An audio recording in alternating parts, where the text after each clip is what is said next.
welcome to Retrobotics and our new arcade. Yeah, so we recently moved. I got a new job up here, and we had to quit the old house in Virginia and move on to our forever home. I hope it's our forever home because I don't want to move more arcade games. Yeah, we moved 20 arcade machines, a pool table, and a jukebox all in a truck, and we cannot stress how much we thank Charlie from Overtime Arcade, who came and helped us unload all this crap into our new house. Never want to do that again. No. But now we have multiple dedicated rooms for arcade, and we can't wait to show you guys. So why don't we get started? Retrobotics. So this is our first room, the uprights room. This one I think is probably the most complete, and we're going to go ahead and get started. For some of you who watched our earlier video, some of these games might be familiar, but we're going to go ahead and give a quick story on some of them and go a little bit more in detail on some of the newer additions. So TRON, as many people who have watched our channel and our other video, has been a bit of a problem child. We pulled this particular machine out of the snow a long while ago and restored it slowly, piece by piece, and here it is, mostly all original. I can't really say mostly all original, can I? Mostly original TRON. It has a new marquee, it has a new back light assembly, and a new tube, but the rest of it, including the chassis, that's TRON right there. And we really want to put some additional blacklight material around it, just because we have all this blacklight emanating off of the game, and we're going to put some 4-foot blacklight strips in the ceiling to try to really give this arcade a more 80s vibe. And moving on, we have our Joust. This was not in our previous tour video, so this is something interesting to talk about. This is a game with a personal connection. My dad was actually, for a long time, a professional jouster. He was a swordsman, he was a stuntman, and he and his brother, when they were younger, this is the game they played in the arcades.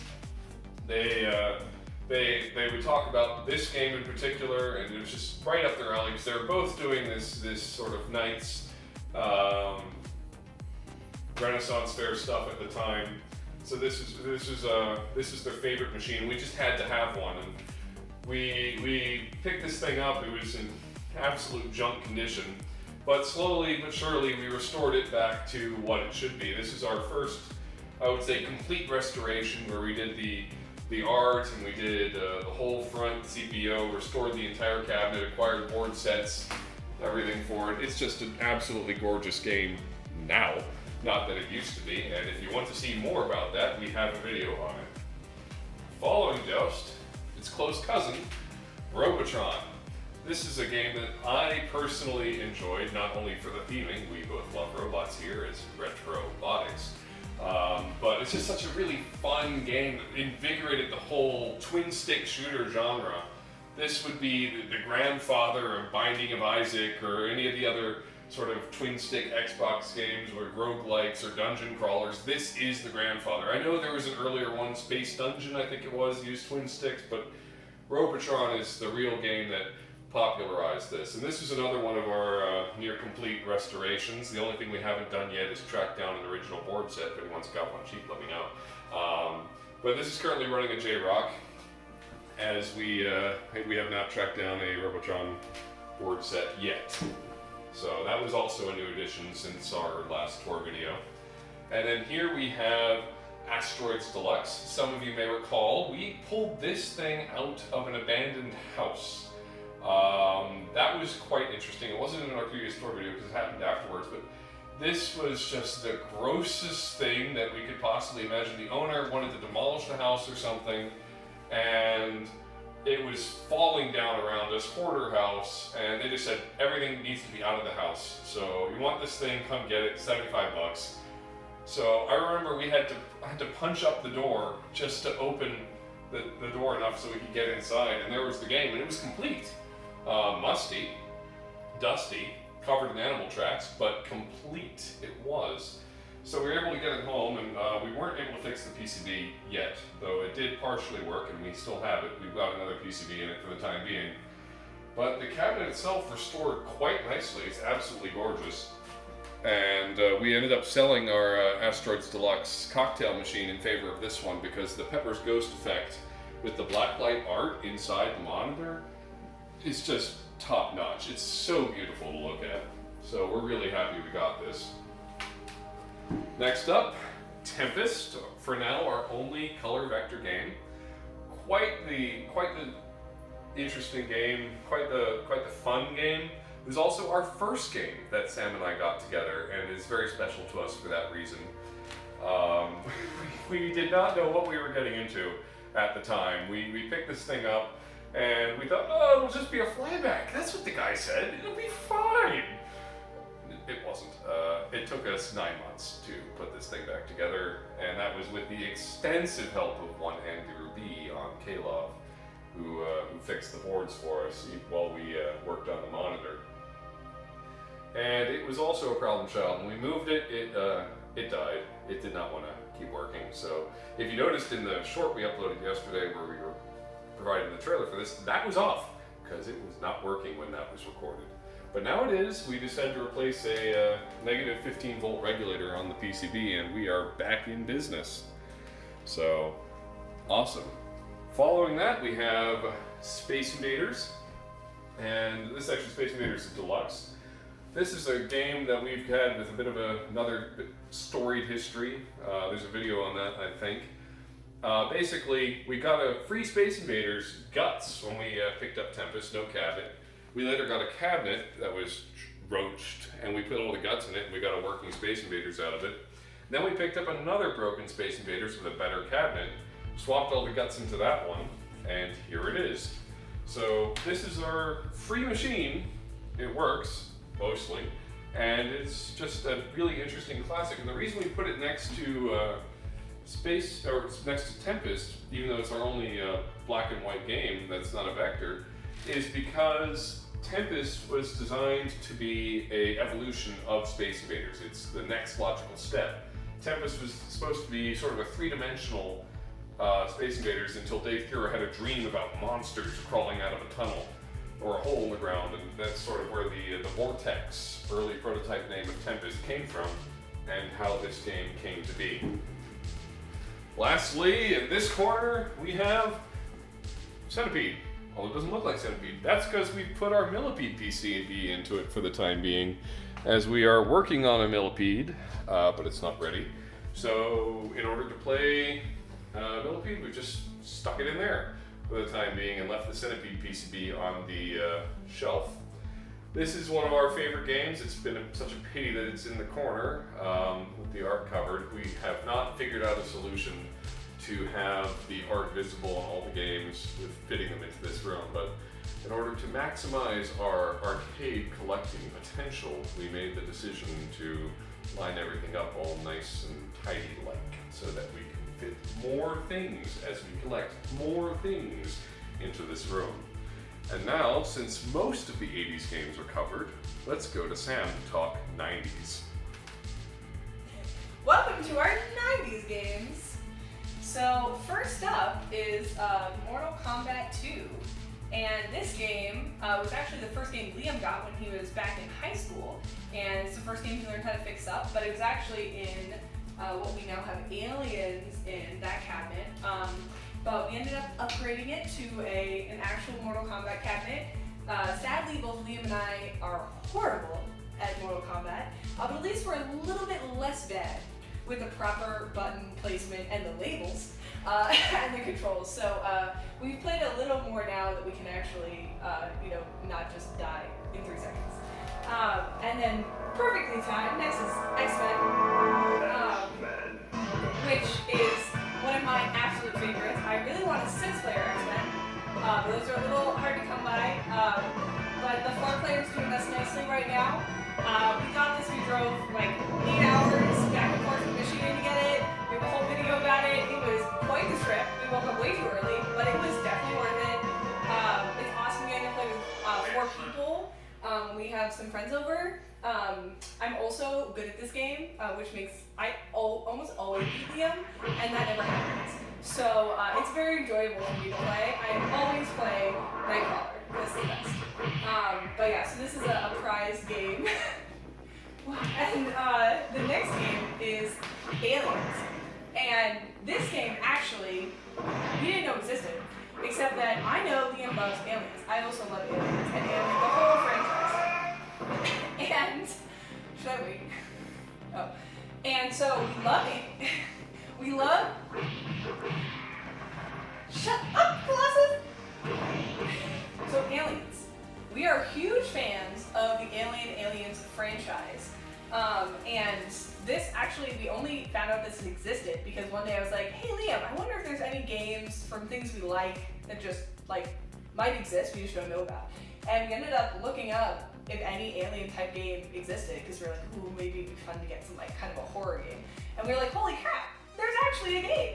And it looked awesome. We played it on MAME to test it out and just see if we liked it. And I was like, you can be Ripley and you can freaking kill a bunch of aliens and all the levels are really fun and it's like, I don't know, and it very engaging side scroller and all of the main bosses are pretty engaging. And again, I mean, it's like a coin, like a coin feeder game. So the nice thing is we can play to the end if you just have unlimited coins because we have free play. So it's really fun and it's just cool to have, something from a movie that we love so much. And we really want to make, right now it's just in like a stock cabinet, but we really want to add like custom art, maybe even switch it to a cabinet that we like working on better, something like a Williams cabinet, because we love those. But it is really fun to have in our collection. And then the next of our kind of 90s games we have in this row is Gate of Doom, which Liam actually found out about because he was trying to find Gauntlet on MAME when he was a kid, and then he stumbled upon Gate of Doom, and he kept telling me, he was like, we got a Gauntlet, and he's like, okay Sam, but there's this game that I accidentally found, and it's also really fun, and we both like, Dungeons and Dragons and that kind of like theming and games that just feel like that, and so we're like, hey, why don't we ended up getting the board, I think it was from Germany? Yeah, and so, I mean, we got it shipped from there. We ended up getting this cabinet, which will definitely change later because Liam doesn't like it. But for now, it does it good. It's pretty fun to play. Again, 2 players, nice to have some games that we can play simultaneously. But yeah, it's pretty fun, and the magic effects are pretty, they're very odd. I don't know, they're just kind of quirky. So it's a good time. And that's the 90s games. Back to the 80s, and let's start with a game that was way ahead of its time, Firefox. This is the only Laserdisc game made by Atari. I'm totally excluding Atari Games here, which came out with some kind of police game. I forget what it's called, but it was also Laserdisc based. This is the only Atari pre-breakup Laserdisc game, and it's based off of Firefox, the movie, Laserdisc here, with Clint Eastwood, and it features vocalizations of Clint Eastwood in the game, or attempts at doing so. And it's just a tremendously difficult game to keep running, and as anyone who's seen our video series on Firefox will know, mostly because the Laserdisc player has a tendency to fall apart, the monitor's got a tendency to explode, and we kept both of them in here! That was probably not a wise move. It's also really loud, given it has 4 speakers and a headphone jack, so that in case you weren't getting enough audio, you could plug into it and just get that extra bit of immersion, because the speakers do not turn off if you plug in a headphone jack. It just pipes it in as well, so you can get your entirely private audio experience. One interesting thing about Firefox is that at this era of Atari games development, or in the games industry in general, putting your name in the game was seen as sort of a no-can-do. So the developers of Firefox hid their initials in the game, and you can sort of scroll down to see their initials there. There's Margolin, who is the designer of the game itself. They're just hidden in the first row of the initials table. So that's pretty cool, and this is probably the most interesting game in our collection, and one of the loudest! Okay, so we had to turn off Firefox because it's super loud, so we can just continue with the tour. And that brings us to Gauntlet. This is one of the first big 4-player blockbusters that ever came out. It is a quarter-munching, goblin-crunching machine. And it is my favorite 4-player arcade game. Sam loves X-Men, I love Gauntlet. And we the same time, actually. I think we got Gauntlet either the week before or the week after we got X-Men. It was before? Okay, yeah. We got, or whatever. We got them at about the same time. It was near Valentine's Day, 2021. Yeah.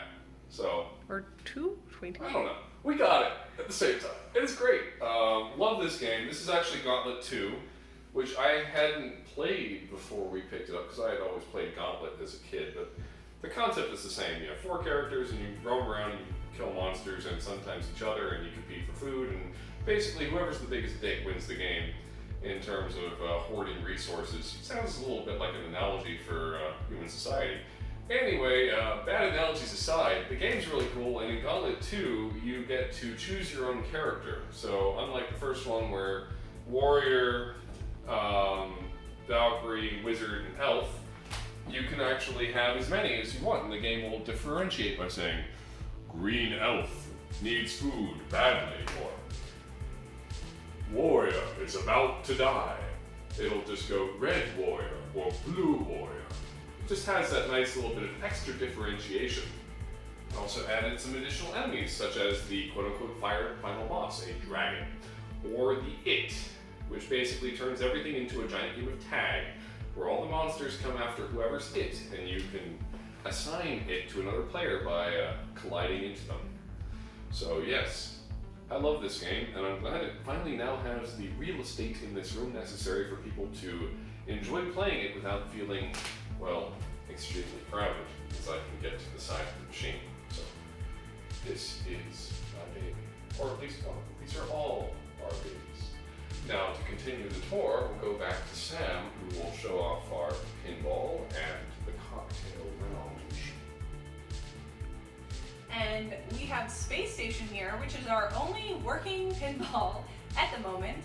Hopefully we'll get some more. We have a space shuttle pin in the corner that needs to get fixed.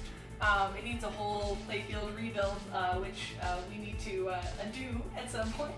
But for now, this is, one of my favorite games because I desperately want a pinball because I love playing pinball. And they're very expensive. And so we tried to find one that was on the lower end of expensiveness that we could actually achievably get. And we really lucked out. We were on Pinside, and there was a very nice seller who was selling our Space Station who had cared for it extremely well. Actually gave me like a phone interview when I called him to see if we could get it to make sure it was going to a good home.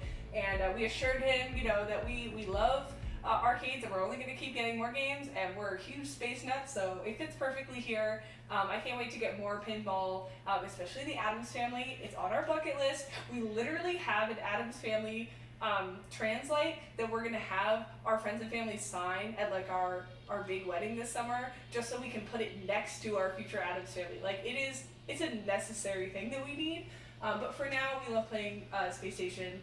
And it's so much fun. It's like, I would say, one of the best of the classic pinball, where, the newer ones are not as fun. The really old ones, again, I also don't like. But this era, I don't know, especially this one, it has great ramps. The condition green is a really good mechanic. It's just fun. And now, hello there. Welcome to our cocktail lounge. This first cocktail, Crystal Castles, is one of our favorite games. There's only 500 of these cocktails ever made. And we really lucked out because Liam was looking on Craigslist, and there was a guy who had cocktails listed, but not Crystal Castles. He just said, I have some other Ataris. Just, message me to inquire if you're looking for any more. And we did, and Liam's like, never. Crystal Castles is so rare. They're never going to have one. And then, of course, they had one. So we're so lucky this is in our collection. We actually got this with an Asteroids Deluxe cocktail, which we subsequently sold. It's like the only game we sold, only because we got the beautiful upright Asteroids Deluxe. But yeah, Crystal Castles is so good that we want to get an upright also that we can keep in the arcade in the future, and then this baby is going in our bedroom so we can play at whenever we want. But this is the first one. The next one was actually Miss Pacman, and this was a Christmas present that Liam got me, and I love it so much because when I was a little kid, we used to go to a tavern in Ohio near where my family lives, and they always had a big pool table and a Miss Pacman cocktail. And so my dad would give me quarters, we'd play some pool, and then I would play Miss Pacman. And so this was like my main memory when I was a kid of playing arcade games. And so Liam knew that, and so he got me one, and I love it dearly. And it's very fun to play one-on-one, and this is one of our key spots of drinking tea at night and just relaxing and playing some Pac-Man. So it is very enjoyable. And for those who are so inclined, we also have the requisite cocktails of the cocktail lounge, which are difficult to see, but a fully stocked bar. Yes. And last but not least, this is the final room of our primary arcade. There is another room, but it's not ready yet. This room is serving as our temporary workshop as we finish our big detached workshop. So all of our projects are currently in here. Eventually this will all be games, eventually Addams Family, Star Wars, Maker Havoc, that kind of thing. But for now, it has everything we're working on. This is our Smash TV project. We haven't made a video on this yet, but eventually we will. Currently trying to get everything worked through, the monitor's dead, but we have a working board set, so just need a control panel. If anyone's got one, please let me know. Looking for one. And we have a Asteroids over here. This actually came out of Disney World, if you believe it. It's still got Mickey Mouse all over it in the control panel and the coin door, or what used to be a coin door. There's Mickey Mouse, and it has Disney Quest servicing stickers inside it. What we're going to do with this, the reason we would keep an Asteroids while we have an Asteroids Deluxe in the other room, is behind it, I'll show you in a second, we have a complete lunar lander control panel we got out of a junkyard in Arizona, I think. So excited to try to get that panel working and turn this thing into a sort of quasi lunar lander, not loony lander. We're going to keep the side art as it is. We're just going to swap the marquee, the bezel, and the control panel, and just put it on lunar lander mode and put it next to Asteroids Deluxe so we can get that little bit of extra spacey vectory goodness. And we have our Millipede cocktail. And we've done a pickup video on this, but we haven't done really much work on it because, and this is true, I'm an idiot and I forgot the keys at home, so it is locked. I can't get into it just yet. And I have to go and find the keys somewhere. I've misplaced them, so I'll find them eventually and then I'll actually start working on this. But it's really cool since this is one of the 3 Atari cocktails that have this sort of art package. Crystal Castles is 1, Millipede is 2 with this colored bar, and the last one that we don't have is Dig Dug. So maybe eventually it'd be fun to grab a Dig Dug cocktail with the nice matching art and kind of a nice line of them. Over here we've got a miniature Agent X / Cloak and Dagger machine. I'm using this as a test bench right now for testing out games. I've got a control panel sitting under the desk, and this is what we use to test Smash TV's board set actually. And eventually the plan is to turn this into a working machine, just haven't had the time yet. We picked this up off of a local K-lover who gave it to us in the hopes that we'll do something interesting with it, and I promise we will do something interesting with it. It is now in the arcade and that is where it's going to stay. So, happy with that. And this, our workbench. We picked this up recently off of Facebook Marketplace actually, surplus electronics bench. I have never been in love with a workbench so much as this one before. It is absolutely phenomenal. We have space for our oscilloscope, space for soldering equipment, got a cat box in the drawer down there, and all our parts. Sam got me this awesome PC Byte kit. I am so happy with this thing. It's so cool. You just plop down a probe anywhere and it'll stay. It's great for debugging a PCB or a device under test. Just plop it down, stick your probes into the back of the PCB Byte hooks, and you're off and running. Put it connected to the oscilloscope. And this monitor up here, this is for cat box related things or tests. So that's nice. We've got our power supplies up here. So we've got 3 power supplies and our desoldering gun at the top. Some additional tools there. My collection of dead monitor chassis to work on. Some additional boards. I think Smash TV is in one of these boards somewhere. Probably this one. And finally over there we have our lunar lander panel. The art is wrapped up underneath it, but that's what it is. And on the floor we have another working, I think this was the working one, Laserdisc player for Firefox that I've not found a good place to put yet because we are still moving. But moved enough to have our working arcade. So anyway, thanks for watching everyone, and I hope you have a good